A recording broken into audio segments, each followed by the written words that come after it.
오늘 우리에게 주신 하나님 말씀 함께 보겠습니다. 아가서 8장 1절에서 7절까지입니다. 아가서 8장 1절에서 7절까지 제가 봉독해 드리겠습니다. 네가 내 어머니의 젖을 먹은 오라비 같았더라면 내가 밖에서 너를 만날 때에 입을 맞추어도 나를 업신여길 자가 없었을 것이라. 내가 너를 이끌어 내 어머니 집에 들이고 내게서 교훈을 받았으리라. 나는 향기로운 술, 곧 석류즙으로 내게 마시게 하겠고 너는 왼팔로는 내 머리를 고이고 오른손으로는 나를 안았으리라. 예루살렘 딸들아, 내가 너희에게 부탁한다. 내 사랑하는 자가 원하기 전에는 흔들지 말며 깨우지 말지니라. 그의 사랑하는 자를 의지하고 거친 들에서 올라오는 여자가 누구인가? 너로 말미암아 내 어머니가 고생한 곳, 너를 낳은 자가 애쓴 그곳 사과나무 아래에서 내가 너를 깨웠노라. 너는 나를 도장같이 마음에 품고 도장같이 팔에 두라. 사랑은 죽음같이 강하고 질투는 수월같이 잔인하며 불길같이 일어나나니 그 기세가 여호와의 불과 같으니라. 많은 물도 이 사랑을 끄지 못하겠고 홍수라도 삼키지 못하나니 사람이 그의 온 가산을 다 주고 사랑과 바꾸려 할지라도 오히려 멸시를 받으리라. 아멘. 자, 오늘 저는 여러분과 함께 사랑이 제일이다 라는 제목으로 하나님 말씀 함께 나누기를 원합니다. 여인은 오늘 본문에서 솔로몬과 나눈 사랑을 통해 사랑의 깊은 비밀에 도달해 있습니다. 사랑은 죽음처럼 강하기 때문에 생명보다 귀합니다. 사랑이 그만큼 크기 때문에 질투도 그에 못지않게 지옥처럼 냉혹하다라는 것입니다. 사랑은 죽음 이후에도 존재하기 때문에 이 땅에서의 삶보다 고귀할 수밖에 없습니다. 천하의 모든 만물보다 더 귀한 생명, 그 생명보다 더 귀한 사랑, 과연 제일이지 않을 수가 없습니다. 제일인 사랑 앞에서는 나의 생명과 죽음도 모든 만물과 역사도 다 수단으로 자리매김한다는 것. 자, 이것은 사랑 자체이신 하나님 때문입니다. 모든 것이 사랑이신 그 하나님을 나타내는 계시의 수단이 된다. 이런 진리의 깊은 차원까지 도달한 이 여인의 고백을 함께 보도록 하겠습니다. 먼저 1절을 한번 보십시오. 네가 내 어머니의 젖을 먹은 오라비 같았더라면. 자, 이제 여인은 오늘 본문에서 사랑의 속성 자체를 노래하고 있는데요. 아주 특이한 질문으로 이 대목을 시작하고 있습니다. 여인은 이 질문에서 솔로몬이 자신의 친오빠가 되었으면 좋겠다는 바람을 드러내고 있습니다. 물론 예나 지금이나 오빠라는 말은 연인들 사이에 사용하는 애칭입니다. 그러나 여기에서 여인은 실제적인 남매의 관계를 언급하고 있습니다. 이유는 무엇일까요? 밤에만 그리고 집에서만 솔로몬과 사랑을 나누지 않고 낮에도 바깥에서도 여전히 동일한 사랑을 나누고 싶은 마음 때문인 것이겠죠. 그 사랑의 축소나 절제 견딜 수 없어하는 여인의 터질 듯한 그 사랑의 마음을 이 가정법, 이 질문을 통해 잘 나타내고 있는 것 같습니다. 여러분, 동일한 어머니의 젖을 먹은 남매의 관계라면 부끄러울 것도 없고 언제 어디서나 각별한 애정을 표현해도 타인의 눈치를 볼 필요가 없을 것입니다. 남매라는 것은 자궁동기라고 할 수 있는데 서로에게 허울도 없고 제3자에게 꺼릴 것도 없이 애정을 나누어도 되는 합법적인 그 관계, 이것을 설정하고 있습니다. 여러분, 고대에는 한 남자가 여러 여인들을 아내로 거느리고 있었기 때문에 그들을 통해서 태어난 이복 형제들이 대단히 많습니다. 그 많은 이복 형제들 중에서도 어머니가 같은 남매의 관계는 각별한 친밀감을 가지게 되는 것이죠. 이러한 오빠와 여동생의 관계라면 여인은 솔로몬을 집에서만이 아니라 밖에서 만날지라도 타인의 시선을 의식하지 않고 입을 맞출 것이다 라는 소원을 밝힙니다. 어느 누구도 남매의 입맞춤을 멸시하거나 경멸히 여기지는 않을 것이기 때문이죠. 이처럼 여인은 솔로몬의 입술과 하루 종일 붙어 지내고 싶어하는 사랑의 갈망을 표현하고 있습니다. 이런 마음이 진정한 연인의 사랑이 아닐까요? 단 한순간도 입술이 떨어지고 싶지 않은 그런 애틋한 사랑 말입니다. 자, 여기에서 여인은요, 타인의 이목도 존중하고 있다는 사슴을 짚고 넘어가면 좋겠습니다. 타인의 심기를 불편하게 하는 그런 사랑의 행위를 광장이나 길거리 같은 공개적인 장소에서는 할 수 없다, 해서는 안 된다라는 아주 기본적인 상식에 충실한 여인의 모습을 볼 수가 있죠. 그렇기 때문에 타인도 납득할 만한 관계 안에서의 사랑, 이것을 상상으로, 질문으로 표현하고 있는 것이겠습니다. 사랑이라 할지라도 무제한의 자유가 아니라 타인에게 불쾌함, 거북함을 유발하는 그 경계선을 넘어가서는 안 된다는 그 절제가 반드시 있어야 되겠지요. 공적인 장소에서 극히 민망한 옷차림과 애정 행각으로 시민들의 눈살을 찌푸리게 만드는 그 문화적인 행사가 최근에 시도되고 있는데요. 아무리 그 행사의 어깨에 인권, 평등, 자유라는 최고급 옷감을 걸치고 있더라도 국민의 정서를 해치는 그 저질스러운 행위를 용납하는 것은 어쩌면 공권력과 제도권의 직무태만이 아닌가 싶습니다. 이런 배려와 포용에도 적정선이 있는 법이죠. 자, 여인은 솔로몬을 극도로 사랑하기 때문에 가상의 현실까지 동원하고 있습니다. 그 사랑의 뜨거운 체온을 설명하기에는 이 세상의 현실만으로는 부족했기 때문이죠. 항상 사랑이 너무도 크면 이 현실에는 담아질 수 없기 때문에 상상의 그릇이 필요한 법입니다. 무한한 사랑은 설명의 무한한 도구를 요구하는 법입니다. 상상력의 용도는 어쩌면 현실 설명력의 한계를 초월하는 그 무언가, 사랑을 이해하기 위함이 아닐까 싶습니다. 자, 솔로몬에 대한 여인의 사랑은 그 한계를 넘어선 것 같습니다.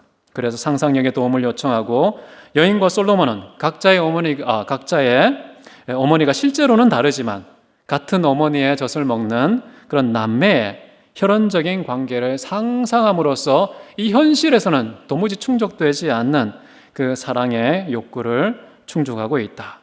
이 상상은 둘의 사랑을 제한하는 이 답답한 현실을 벗어나게 하고 그럼에도 불구하고 타인을 침해하지 않는 그 가상의 해방구 역할을 하는 것 같습니다. 사실 많은 사람들이 이 상상으로 이 답답한 삶에서의 외출을 시도하는 경우가 많이 있습니다. 사랑을 노래한 이 아가서는 논문이 아니고 문학입니다. 과학이 아니라 음악이죠. 해설이 아니라 감탄으로 구성된 이 아가서는 이성의 논리적인 사유와 문법적인 그 설명에 손을 빌리지 않고 이성의 기능이 마비되는 그 지점에서 쏟아지는 감탄사의 도움을 받아서 쓰여진 사랑의 책입니다. 누군가가 자신에게 솔로몬을 친오빠로 주면 좋겠다라는 이 여인의 비현실적인 바램, 자, 이것은 문학적인 기술이라고 보시면 되겠습니다.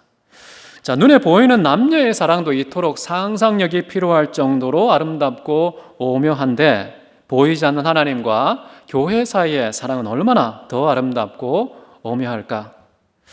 아마 표현할 도구가 이 세상에 없을 것입니다.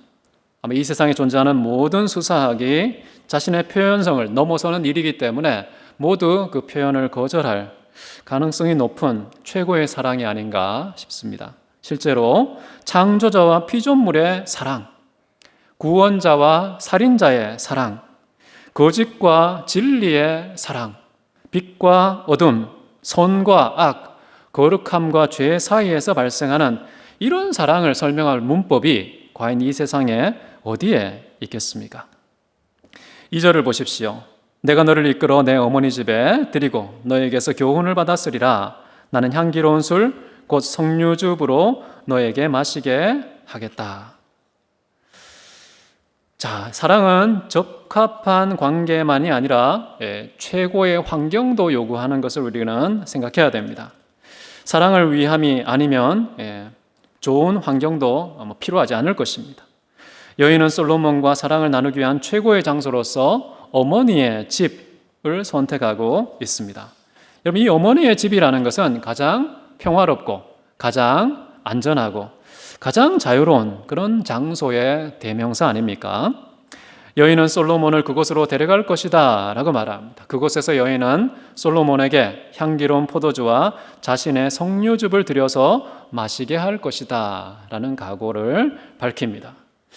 물론 이것은 사랑의 어떤 육신적인 사랑 행위의 은유적인 표현입니다. 자, 그런데 어머니의 집에서 음료수를 주는 이유는 태어날 때부터 지금까지 사랑하는 여인의 성숙에 기여했던 모든 것들, 그 성숙의 모든 내용들을 다 사랑하는 님에게 주고 싶은 여인의 마음 때문인 것이겠죠. 자, 이것은 인생의 전부를 사랑의 도구로 삼으려는 그 여인의 뜨거운 마음을 잘 표현하고 있습니다. 그녀의 인생 전체가 어쩌면 이 사랑을 위한 것이었다라고 말할 수도 있겠습니다. 여러분, 인간은 태어나부터 죽을 때까지 사랑을 위해 존재한다고 생각합니다.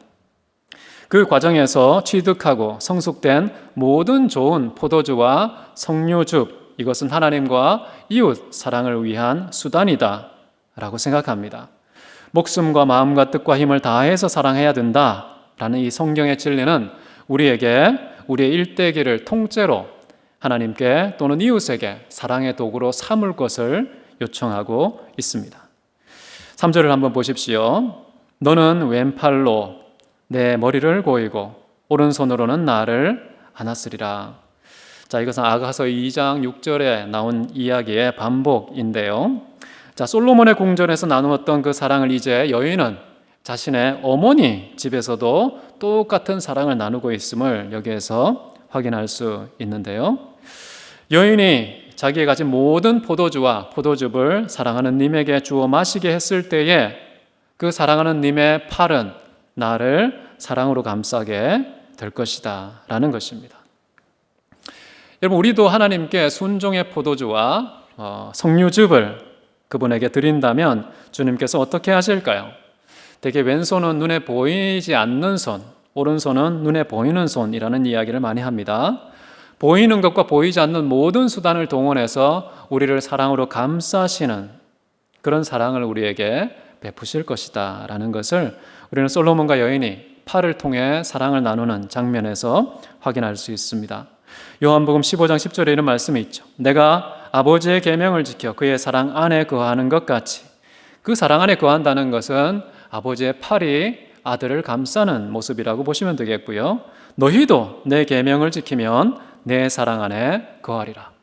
우리가 하나님의 모든 말씀을 지키는 최고의 포도즙과 그리고 석류즙을 주님께 순종의 방식으로 드린다면 내 사랑 안에 거하리라. 하나님의 그 전능한 팔이 우리를 감싸고 보호하시는 그런 은혜가 주어질 것입니다.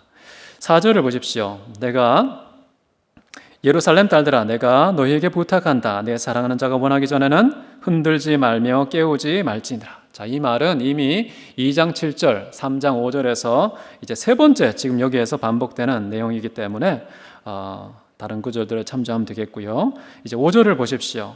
그의 사랑하는 자를 의지하고 거친 들에서 올라오는 여자가 누구인가? 자, 이것은 여인들의 합창이라고 보시면 되겠습니다. 자, 우리가 아가서 3장 6절에서 솔로몬을 가리켜서 연기의 기둥처럼 광야에서 오는 자라는 이야기를 나누었습니다. 자, 그것과 아주 대비되는 장면인데요. 여기에서도 거친 들이라는 말은 광야라고 보시면 되겠습니다. 자, 그런데 여인은 이 솔로몬과 함께 광야에서 올라오고 있는 모습을 볼 수 있고요. 그리고 여인은 사랑하는 솔로몬의 어깨에 기댄 채 올라오고 있다라는 것을 볼 수가 있습니다. 광야는 분명히 고난의 상징입니다. 그런데 여인의 표정에는 고난의 그림자도 보이지 않습니다. 오히려 행복과 기쁨이 가득한 것 같습니다. 이는 그녀가 솔로몬과 동행하고 사랑의 어깨에 기대고 있기 때문이죠.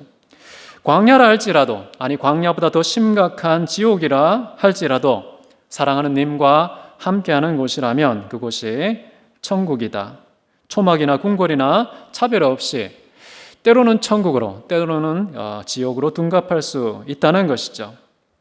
이 세상도 광야와 같은 곳이지만, 우리의 인생도 광야와 같지만, 만약에 우리가 주님과 동행하는 그런 순간을 살고 있다면, 그분을 의지하고 있다면 이 땅의 모든 상황과 환경은 천국으로 바뀔 수 있다는 점 기억하면 좋겠습니다. 술람미 여인은 솔로몬을 문 밖에 세워둔 채 궁전에서 안락한 잠자리에 있는 것보다 어머니의 초라한 집 그곳에 가서, 그리고 그것보다 열악한 그 광야에서 솔로몬의 든든한 어깨에 기대어 살아가는 것이 더 행복하다. 사랑의 비밀을 환경과 빗대어서 이해하고 깨닫는 여인의 모습이라 할 수 있겠습니다. 여러분, 솔로몬의 아버지 다윗도 그러지 않았습니까? 궁전에서 자유로운 왕으로 살아가는 것보다 주님의 전에서 얽매인 문지기로 살아가는 것이 더 행복하다. 도대체 행복의 기준은 무엇이고 어떤 조건이 갖추어져야 비로소 우리는 행복한 인생이 될까? 여인이 깨달았던 것, 솔로몬이 그리고 다윗이 우리에게 말해주는 것은 하나님과 함께하는 것이 어떤 환경 속에서도 천국을 살아가는 행복을 확보하는 비결이다 라는 것입니다. 제가 미국으로 유학 가서 10년 동안 살다가 돌아왔는데요. 돌아와야 했습니다. 근데 돌아오기 전에 주저하는 아이들, 그 아이들에게 질문을 했습니다. 너희들은 미국에 사는 것이 더 좋으냐? 한국에 사는 것이 더 좋으냐? 자, 그런 질문했을 때 아이들의 선택은 이랬습니다. 아빠, 미국에서 사는 게 한국에서 사는 것보다 더 좋아. 그런데 미국에서 사는 것보다 아빠와 함께 사는 것이 더 좋아. 라는 그런 선택을 하면서 함께 한국으로 돌아왔던 그런 기억이 나는데요. 저는 과연 주님에 대해서 이런 아이들의 고백처럼 어떤 곳을 가더라도, 어떤 환경이라 할지라도 주님과 함께하는 것을 선택하며 주님과 동행하는 삶을 살아가고 있는가? 저 자신을 볼 때 의문이 드는 것입니다. 여러분, 어디에서 사는 것의 문제보다 누구와 함께 사느냐가 인생에서 가장 중요하다라는 것이죠. 하나님의 사람들은 좋은 곳에서 사는 것보다요, 주님과 함께 살아가는 것을 선호해야 마땅한 것이겠죠. 자, 그런데 주님은 어디에 계십니까? 화려한 궁전에 계십니까? 아니면 척박한 광야에 거하십니까? 여러분, 주님이 찾아간 곳은 저는 광야가 아닌가 싶습니다. 주님이 찾아간 광야는 세리들, 죄인들, 창녀들이 거하는 곳, 주님은 늘 그곳을 출입하셨습니다. 어쩌면 주님이 거주하시는 곳은 굶주린 자, 목마른 자, 나그네 된 자, 헐벗은 자, 병든 자, 투옥된 자, 이처럼 지극히 작은 자들이 주님의 주소지가 아닐까? 그럼 우리는 어디를 찾아가야, 어떻게 주님과 함께 할 수 있겠는가? 이런 질문을 해보면 우리의 삶이 어떤 선택을 내려야 하는지 답이 나오는 것 같습니다. 마태복음 25장 45절에 보면 이 지극히 작은 자 하나에게 하지 아니한 것이 곧 내게 하지 아니한 것이니라. 주님은 지극히 작은 자 안에 거하시기 때문에 그 작은 자에게 하지 않은 것은 주님께 하지 않은 것이고 그에게 한 것은 주님에게 한 것이다. 이렇게 지극히 작은 소자와 자신을 동일시하고 계시기 때문에 정말 주님과 함께하는 행복의 삶을 선택하는 사람이라면 우리가 이 땅에서 어떤 삶을 누구와 함께 살아가야 하는가? 답이 나오는 것 같습니다. 5절 뒷부분 한번 보십시오. 너로 말미암아 내 어머니가 고생한 곳, 너를 낳은 자가 애쓴 그곳 사과나무 아래에서 내가 너를 깨웠노라. 자, 여인은 사랑하는 님을 사과나무 밑에서 깨워주었다라고 말합니다. 사과나무, 아주 로맨틱한 뉘앙스를 풍기는 단어입니다. 자, 그곳에서 두 사람은 아름다운 사랑을 나누었기 때문에 깨어나게 했다는 것이겠죠. 자, 그런데 여기에서 여인은 그 사랑과 솔로몬의 출생을 연결하고 있습니다. 사과나무 밑은 솔로몬의 어머니가 그를 잉태하고 해산의 고통을 치룬 곳이다 라고 설명하고 있습니다. 자, 이 대목에서 제 머리에는요, 교회를 향한 주님의 사랑이 잉태된 장소가 떠올랐습니다. 마리아가 예수님을 출생한 나사렛, 선한 것이 나오지 못한다는 그 총구석은 피조물이 하나님의 인체를 처음으로 맞이한 장소였습니다. 진실로 주님은 출생한 장소만 광야를 방불하지 않고 그의 삶도, 그가 만나는 사람들의 기구한 인생도 어쩌면 광야를 방불했던 것 같습니다. 자, 그런데 그곳에서 아버지 하나님의 품속에 거했던 사랑이 태어난 것이죠. 사과나무, 자, 그 나무는 또한 에덴 동산 중앙에 있던 선악과에 대한 인류의 아픈 추억도 떠올리게 만듭니다. 창조주 하나님이 첫사람을 잉태하신 곳, 흙으로 빚으시고 그 코에 생기를 불어넣으신 은총의 땅 그 한가운데에 선악과가 있습니다. 아담과 하와는 그 선악과 밑에서 하나님의 말씀을 거역하는 죄, 그분의 절대적인 권위에 도전하는 죄, 진리를 거짓으로 바꾸고 거짓을 진리로 둔갑시킨 죄를 저질렀습니다. 자, 그런데 그렇게 죄로 얼룩진 광야가 되어버린 그 에덴 동산, 그곳에서 하나님의 사랑은 이미 그 씨앗이 심겨지지 않았나 싶습니다. 인간의 죄악이 그 사랑의 발화를 촉진했다라고 볼 수도 있겠습니다. 여러분, 술람미 여인이 솔로몬의 사랑을 일깨운 사과나무 밑 그곳에는 슬픔과 기쁨, 절망과 소망이 섞인 웅덩이가 있는 것이죠. 자, 6절을 한번 보십시오. 너는 나를 도장같이 마음에 품고 도장같이 팔에 두라. 여러분, 여기 보면은 도장과 팔, 가슴 이야기가 나오는데요. 여러분, 고대 근동 시대의 인장, 왕의 인장, 여러분 두 군데에 가지고 있습니다. 첫째는 이게 팔에 매달아 두고요. 또 하나는 목에 매달아서 가슴에 위치하도록 인장을 두는 것이죠. 자, 여기서 가슴은 솔로몬의 중심을 의미하고 인장, 도장은 그의 정체성을 나타내는 것입니다. 자, 여인은 솔로몬의 중심에 있는 지극히 소중한 존재가 되기를 소원하고 있습니다. 솔로몬의 심장에서 진정한 사랑의 표상, 그의 정체성을 나타내는 사랑의 결정체가 되고 싶은 것이겠죠. 팔은 무엇일까요? 심장의 외적인 활동을 의미하는 것입니다. 여인은 솔로몬의 심장이 뛰는 모든 활동에 동참하고 싶어 하는 것이죠. 생명과 인생에 있어서 솔로몬과 하나가 되고 싶은 여인의 간절한 사랑, 이 팔과 심장의 인장, 도장을 통해서 나타나고 있습니다. 여러분, 진실로 내가 사랑하는 대상은 존재의 중심으로 들어올 수밖에 없는 것이죠. 자, 그 사람은 내가 누구임을 보여주는 설명이 될 것입니다. 사랑하는 자는 사랑을 받는 자가 있기 때문에 살아있게 되는 것이고, 사랑받는 자에 의해서만 비로소 그 정체성이 알려지는 것, 이것이 사랑의 파트너가 가지고 있는 비밀인 것입니다. 자, 그래서 사랑받는 자는 사랑하는 자의 심장인 동시에 증인이다 라는 것을 여기서 확인할 수 있겠고요. 자, 그렇다면 우리 교회는 어떨까요? 주님의 사랑을 한 몸에 받고 있는 교회는 주님의 심장 위에 있는 도장이다 라고 볼 수가 있겠죠. 주님은 교회가 있기 때문에 살아가실 정도로 교회를 자신의 심장처럼 아끼고 사랑하는 분입니다. 주님과 교회는 생명의 파트너인 것이죠. 그렇기 때문에 주님은 교회를 자신의 생명처럼 지키십니다. 음부와 죽음의 권세가 다가오지 못하고 만지지도 못하도록 교회를 지키시는 것이죠. 주님은 이렇게 교회를 통해 사랑이 난 자신의 정체성을 나타내고 싶어 하십니다. 동시에 교회는 어떠해야 될까요? 주님의 심장이기 때문에 주님의 사랑을 퍼올려서 온 세상에 공급하는 그런 펌프의 역할을 감당해야 된다는 것이죠. 사랑의 펌프질이 멈추면 주님의 심장도 멈출 것이다는 그런 각오를 가지고서 하나님 앞에 사랑의 증인으로 그 정체성만 드러내는 존재로 살아가야 할 것입니다. 교회는 주님의 증인이기 때문에요. 주님이 생각하는 것처럼 생각해야 증인이고, 주님이 말하시는 것처럼 말해야 증인이고, 주님이 행하시는 것처럼 행동해야 비로소 증인이 된다는 사실도 잊지 말아야 합니다.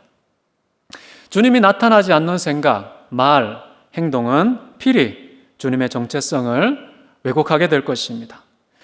이단을 만들고 다른 신을 쌓는 그 우상 숭배 행위가 교회로 말미암아 촉발될 수 있다는 그런 엄중한 경고를 여기에서 들으면 좋겠습니다. 자, 이제 여인은 사랑과 질투의 속성을 설명합니다. 여기 보면 이렇게 나옵니다. 사랑은 죽음같이 강하다. 그럼 죽음이 무엇입니까? 생명의 상실, 삶의 중단 아닙니까? 자, 그렇다면 사랑은 생명의 상실처럼 강하다. 삶이 중단되는 만큼 강하다. 이게 의미하는 바가 무엇일까요? 삶과 죽음과 사랑 한번 비교해 보십시오. 여기에서 우리는 사랑이 생명 자체보다 크고 위대하다라는 결론에 도달할 수밖에 없습니다. 사랑을 위한 일이라면 생명을 상실해도 좋다라는 판단이 여기에서 나오는 것이죠. 십자가가 말하는 바가 무엇일까요? 이 세상을 향한 하나님의 사랑입니다. 십자가는 죽음의 장소, 예수님이 자신의 생명을 스스로 버리신 현장이 바로 십자가인 것이죠. 우리는 십자가를 통해서 하나님의 사랑이 예수님의 생명보다 귀하구나, 생명보다 더 크구나, 아들의 생명도 아끼지 않고 내어줄 정도로 우리를 사랑하고 아끼고 계시구나라는 사실을 발견합니다. 예수님께서는 제자들을 향해 자신의 친구라는 호칭을 쓰시면서 이런 말씀을 하셨어요. 요한복음 15장 13절입니다. 사람이 친구를 위하여 자기 목숨을 버리면 이보다 더 큰 사랑이 없나니. 주님은 우리의 친구가 되신다고 말합니다. 우리를 일컬어서 주님의 친구라고 규정을 하십니다. 그러면서 하는 말이 주님은 자기의 생명을 친구 사랑하는 수단으로 삼고 있다라는 것을 말하고 있습니다. 그렇기 때문에 누구든지 진정한 사랑을 하려거든 주님처럼 자기의 목숨을 수단으로 삼아 버리는 것도 각오해야 한다라는 말이겠죠. 목숨보다 큰 사랑의 종적, 역사 속에 너무나도 희귀했습니다. 지금도 사정은 다르지가 않습니다. 여러분, 대부분의 사람들은 자신의 목숨을 위하여 친구를 이용하지 친구를 위하여 자기의 목숨을 버리는 그런 사랑은 어쩌면 박물관에 생명이 다 파낸 박제와 같이 존재하는 게 아닌가 싶습니다. 오늘날 사랑은 너무도 허약합니다. 죽음처럼 강하지가 않습니다. 죽음의 뿌연 그림자만 봐도 기겁을 하고 도망가는 것이 사랑의 현실입니다. 죽음이라는 것은 사랑의 진짜 무게를 다는 저울이겠지요. 자, 그런데도 우리는 사랑이란 말을 너무도 가볍게 사용하는 것 같습니다. 정말 이 사랑의 단어를 내뱉을 수 있는 유일한 입은 무엇일까? 죽음이다. 다른 입술에서 나온 사랑은요, 아직 검증되지 않은 낱말일 뿐입니다. 십자가는 주님의 진실한 사랑이 확인되고 이 십자가의 입술로 내뱉은 참된 사랑이다 라고 보시면 되겠습니다. 자, 이제 질투를 설명하는데요. 질투는 스올같이 잔인하다. 이 스올은 죽음 너머의 세상을 말하는 것입니다. 항구적인 냉기가 스올의 체온이라고 할 수 있겠지요. 이런 스올처럼 질투는 온기가 전혀 없는 흉기와 같고 무한대의 식욕을 가졌기 때문에 모든 생명, 가치, 의미를 통째로 삼키되 두 번 다시 돌아올 수 없는 그런 영혼의 무덤과 같다고 설명합니다. 나아가서 잠언에 보면 질투는 뼈까지도 썩게 만든다라는 말을 합니다. 이토록 무서운 질투에 대해서 지혜자는 이렇게 설명하는데요. 잠언 27장 4절에 부는 잔인하고 노는 창수 같거니와 질투 앞에는 누가 서겠는가? 질투는 최상급 두려움을 가진 존재라는 말이겠죠. 그래서 이번 뒷부분 보시면요. 잔인한데 불과 같이 일어나며 그 기세는 여호와의 불과 같다. 이런 불이라는 것이 무엇의 상징이라고 그랬습니까? 마지막 종말의 때에 하나님께서 온 땅을 심판하는 도구로서 불의 이미지를 사용하지 않습니까? 그만큼 끔찍하고 두려운 그 심판의 이미지가 불에 있다는 것. 여호와의 불이라는 건 어떨 걸까요? 이 땅에서는 상상할 수 없는 그런 두려움을 표현할 때 여호와의 불을 설명하는 유일한 이 땅에서의 수단은 어쩌면 질투일 정도로 질투는 대단히 끔찍하다. 여러분, 질투는 사랑하는 두 당사자 사이에 제3자가 끼어들 때, 개입할 때 발생하는 분노의 감정이죠. 자, 질투는 그 개입으로 말미암아 마음의 방향이 그 3자에게 살짝 쏠려서 사랑의 억각이 발생하는 현상이라고 볼 수가 있겠습니다. 자, 여인은 자신과 솔로몬 사이에 다른 누구도 끼어들지 않고 오직 자신과 솔로몬 사이에 순수한 1대1의 사랑만을 추구하고 있는 것을 볼 수가 있겠죠. 저는 우리도 그런 사랑을 추구해야 되지 않나 싶습니다. 하나님과 우리 사이에 그 누구도 낄 수 없는 직접적인 사랑의 당사자가 되기를 간절히 소원하는 것이 마치 솔로몬을 향한 여인의 이 애틋한 사랑처럼 되어야 하지 않나 싶습니다. 여러분, 하나님은 교회를 너무나도 사랑합니다. 근데 이 사랑을 얼마나 큰지 설명할 수도 없는 그런 비밀을 가지고 있습니다. 여러분, 대부분의 사람들은 사랑을 생각할 때요, 준 만큼 받고 그리고 받은 만큼 주는 이 거래나 보답의 개념으로 이해하기 쉽습니다. 우리는 그런 사랑에 참 익숙하죠. 그렇기 때문에 사랑은 합당한 조건이나 자격을 갖추어야 비로소 시작되는 것이라고 생각하기 쉽습니다. 대체로 사람들의 사랑을 보면요, 자신의 어떤 필요를 채워줬을 때에 그 사랑의 감정이 촉발되는 것을 볼 수가 있습니다. 인간의 사랑은 이렇게 조건적인 사랑이라고 할 수가 있겠습니다. 자, 그런데 하나님의 사랑은 어떤 것일까요? 하나님이 부족한 게 있습니까? 하나님 안에 어떤 필요가 발생한 적이 있습니까? 하나님은 스스로 충족하시고 스스로 만족하시고 완전하신 분 아닙니까? 외부의 어떤 필요도, 그 필요를 채울 이유도 없는 그 하나님께서 인간을 사랑하신다, 교회를 사랑하신다, 여러분 상상이 되십니까? 사랑이라는 것은요, 설명할 수 없는 것입니다. 특히 하나님의 사랑은 조건이 없기 때문에 설명할 수단도 없어지는 것이지요. 이성을 따라는 것은 도저히 가늠할 수 없기 때문에 하나님의 사랑을 설명할 때에는 최고의 상상력을 동원할 수밖에 없습니다. 최고의 상상을 동원해도 어쩌면 하나님의 그 무한한 사랑에 비해서는 일부만 설명할 수 있을 뿐입니다. 자, 그런 하나님께서 상상력도 따라잡지 못하는 크기의 사랑을 갖고 계신 무한한 사랑의 주인이신 하나님께 만약에 등을 돌리고 다른 신을 섬긴다면 어떻게 될까요? 사랑이 무한한 만큼 질투도 무한하다. 이 땅에 감당할 수 없는 무서운 진노의 결과가 촉발된다는 사실을 우리는 기억할 필요가 있습니다. 주님께서는 그런 분노의 크기를 살짝 역사 속에서 나타내신 적이 있습니다. 자, 그때마다 우리는 깨달았어야 되는데 그렇지 않고 망각한 채 늘 똑같은 죄와 실수를 답습하는 인류의 모습을 보게 됩니다. 하나님께서는 우리를 너무도 사랑하십니다. 그렇기 때문에 질투가 너무나 강력하십니다. 그래서 10계명 중에 1번지에 둔 계명이 무엇입니까? 너는 나 외에는 다른 신을 너에게 있게 하지 말라. 그림자도 만들지 말고 절도 하지 말고 숭배하지도 말라. 이것이 10계명의 서두를 차지하고 있습니다. 여러분의 곁을 다른 신에게, 다른 어떤 피조물에게 하나님보다 더 가까이 내어줘서는 안 되겠다라는 것입니다.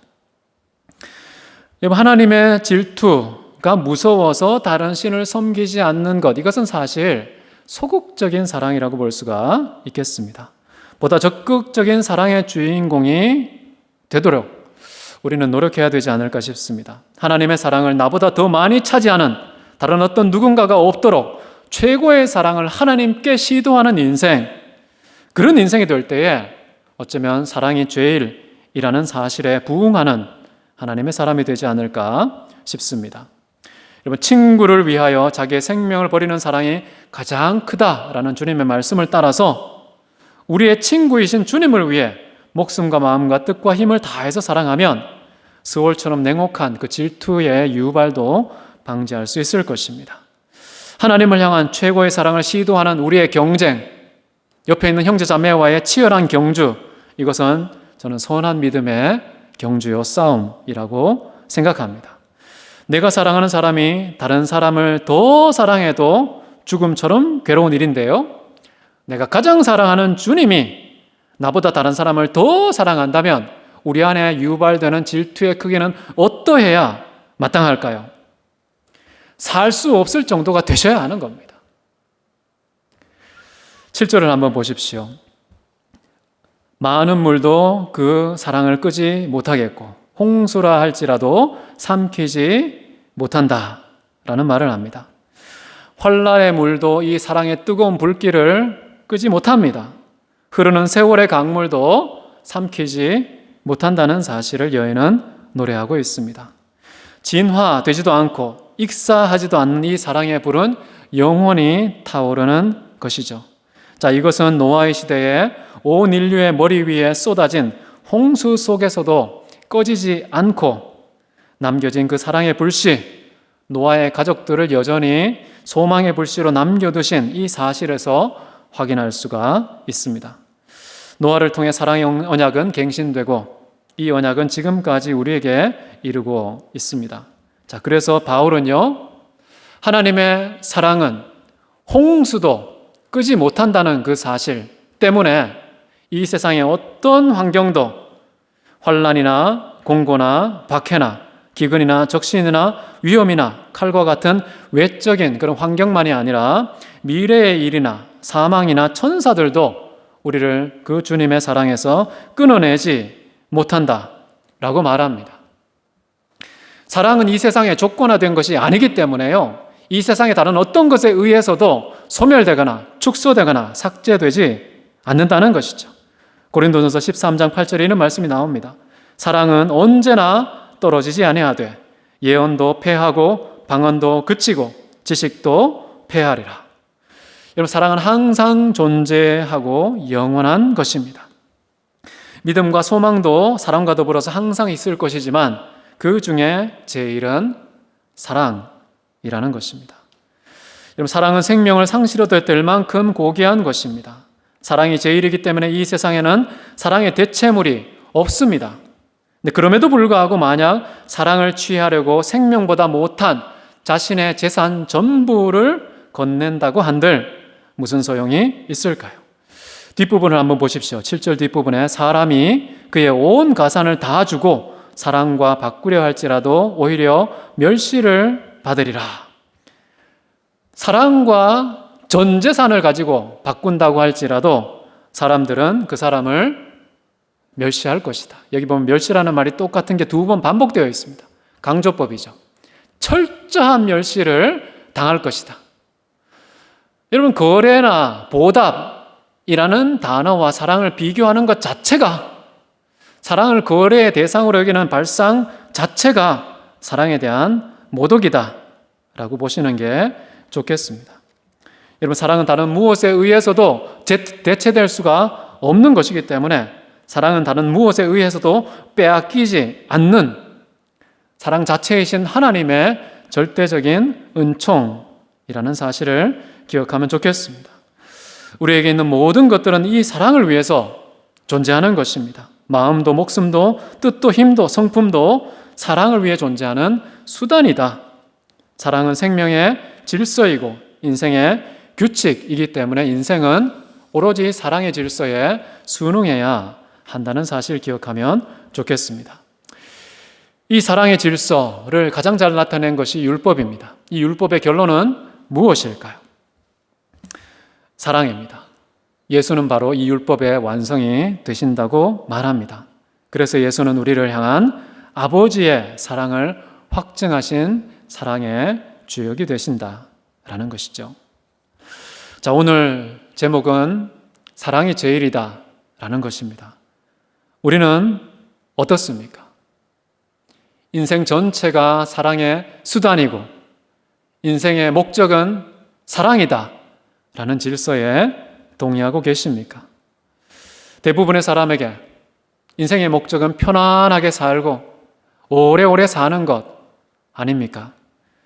대학에 합격하고 자격증을 따고 취업을 하고 결혼을 하고 자식을 낳고 손주를 보고 검은 머리털이 하나도 남지 않은 백발로 무덤에 들어가는 것, 이것이 많은 사람들이 소원하는 인생의 목적이 아닙니까?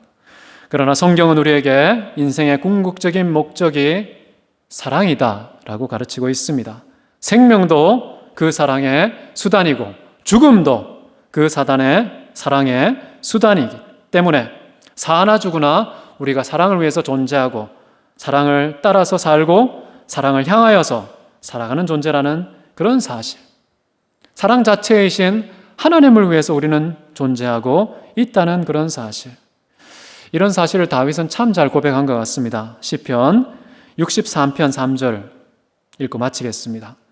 주의 인자가 생명보다 나음으로 내 입술이 주를 찬양할 것이라. 주의 인자, 헤세드의 사랑. 여러분, 사랑이 우리 인생의 질서가 되고 우리 인생의 목적이 된다는 사실.